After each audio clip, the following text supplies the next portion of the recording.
It's hard to think about life without that force of nature that our very special friend was Barbara Bush. She was smart, strong, fun, and feisty, even sometimes making the headlines she regretted. The world saw that, and like we did, they admired and loved her for it. The world saw a remarkable and selfless companion to her beloved husband, George. It was extraordinary how she managed their rambunctious household in 29 different homes in 17 cities.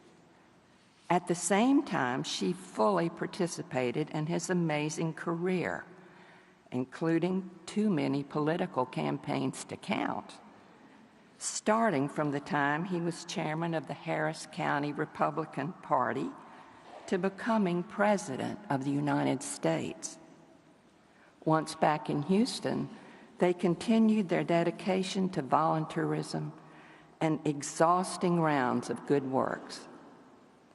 Rather than bemoan their many moves, Barbara just laughed and said, "One thing I can say about George, he may not be able to keep a job, but he's certainly not boring."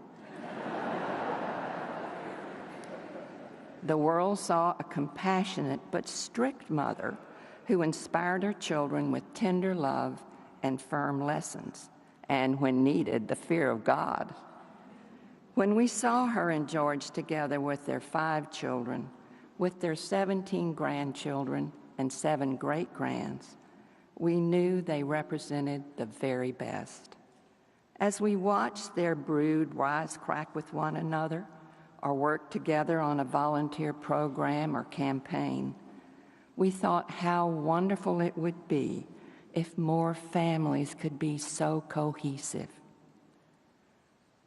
Barbara, the tough but loving enforcer, was the secret sauce of this extraordinary family.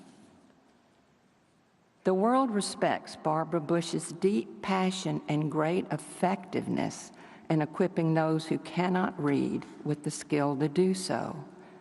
We all celebrate her vision and tenacious dedication to literacy.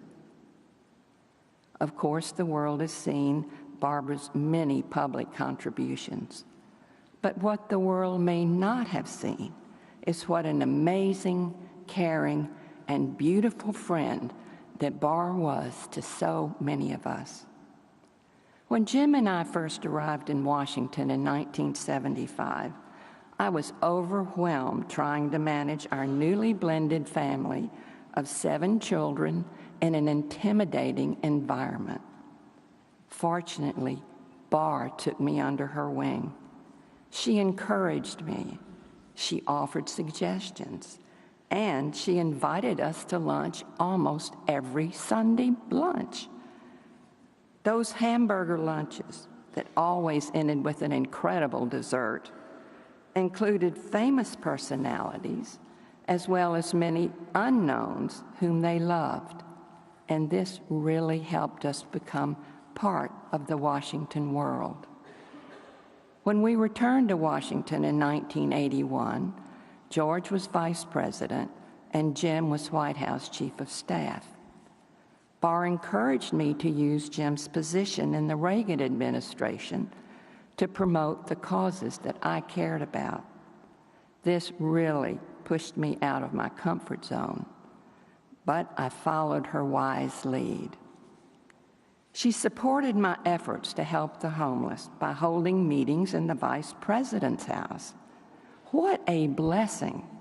This meant that many came who otherwise would have not given our group the time of day.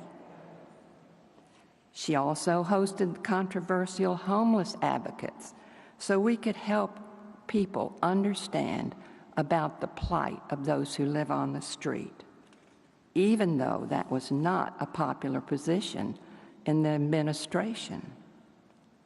Barr taught us volumes about who our neighbors are and how to love them. Because of their own tragic loss of daughter Robin, Barbara knew how to comfort those who were suffering. My Jim was among them as she helped him during his first wife's losing battle with cancer. Barbara's motivation to help others was never about herself, but about giving love and support to those in need. Her friendship didn't stop with people she knew. Barbara Bush was pen pals with people she had never met. She corresponded for several years with a young girl who named her heifer after Barbara. The child sent frequent updates on the bovine Barbara Bush, which competed in the Houston Rodeo and Livestock Show one year and finished in 8th place. I was sorry for my little friend, Barbara said later, but was slightly relieved, as I am not sure I could have stood the headlines, "Barbara Bush wins the Fat Stock Show."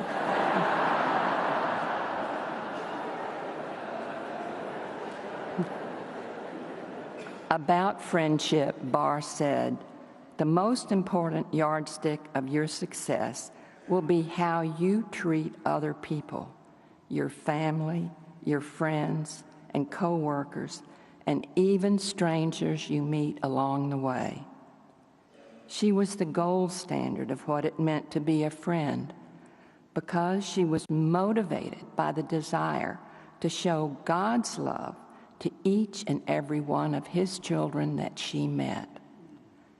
C.S. Lewis once defined friendship as the instrument by which God reveals to each of us the beauties of others. Barr's beauty was evident in every day of her life. Saying goodbye to our special friend is painful, but it's a great comfort in knowing that we will see this good and faithful servant again one day. Thank you, dear Lord, for bringing Barbara Pierce Bush, this vibrantly beautiful human being, into the world, and especially for bringing her friendship into our lives. Amen.